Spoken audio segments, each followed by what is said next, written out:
ओम श्री गणेशाय नमः। आप सभी को प्रणाम करती हूँ। आज मैं सूर्य पर बात करना चाहती हूँ। सूर्य को ग्रहों में राजा की उपाधि दी गई है और वेदों में भी सूर्य को सबसे बड़ा ग्रह माना गया है। और सूर्य ऐसे ग्रह हैं जिनके आसपास सारे ग्रह भ्रमण करते रहते हैं। जन्म पत्रिका में सूर्य को सबसे बड़ा आत्मकारक ग्रह माना जाता है। सूर्य साहस का, आरोग्यता का, जीवन शक्ति का प्रतीक होते हैं।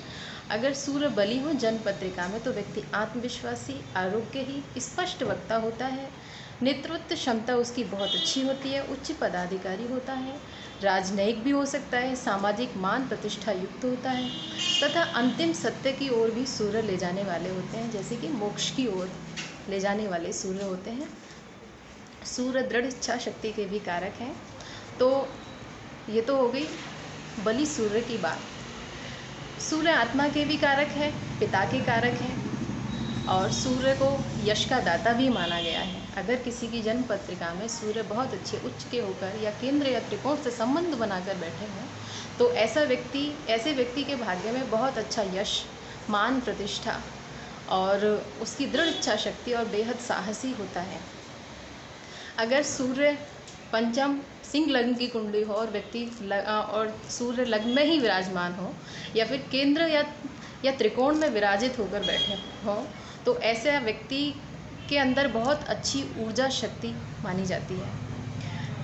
अब इसके विपरीत निर्बली सूर्य भी होते हैं। सूर्य जन्म पत्रिका में, ये तो उच्च के सूर्य और अच्छे सूर्य की बात हो गई, तो ऐसे घर भी होते हैं, भाव भी होते हैं जहाँ पर सूर्य निर्बली हो जाते हैं। या आप सभी ने सुना होगा कि तुला राशि में सूर्य नीच के माने जाते हैं, 10 अंश तक नीच के माने जाते हैं। और अगर ये 6, 8, 12 से संबंध बना लें तो ऐसे व्यक्ति, और मंगल से भी पीड़ित हो जाएं सूर्य अगर, तो ऐसे व्यक्ति के साथ में जीवन में बड़ी दुर्घटनाएं होती हैं।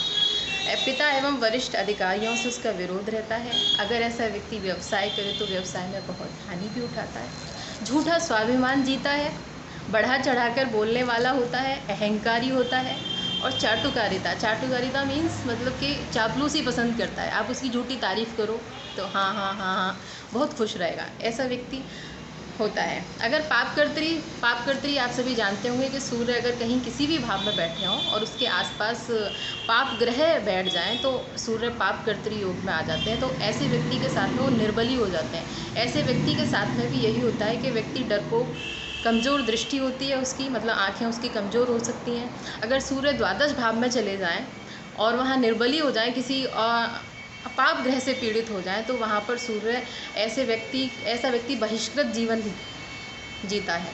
हो सकता है उसकी लाइफ में कुछ समय के लिए बहुत कुछ आया हो लेकिन बहुत कुछ छीन लिया जाता है उससे। पिता से ऐसे व्यक्ति की अनबन रहती है। और आप सभी ने सुना होगा कि काल पुरुष की कुंडली जो मेष लग्न से प्रारंभ होती है, 1, 2, 3, 4, 5, तो पंचम भाव के मालिक होते हैं सूर्य महाराज।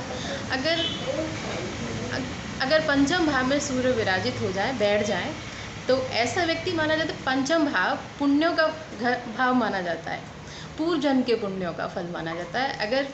अगर पंचम भाव में सूर्य विराजित हो जाए तो ऐसे व्यक्ति का आपको पता चलेगा कि उसके जो पूर्व जन्म के कर्म है बहुत अच्छे रहे हैं। तो सूर्य महाराज बहुत अच्छे ग्रह हैं, ऊर्जा का स्रोत है।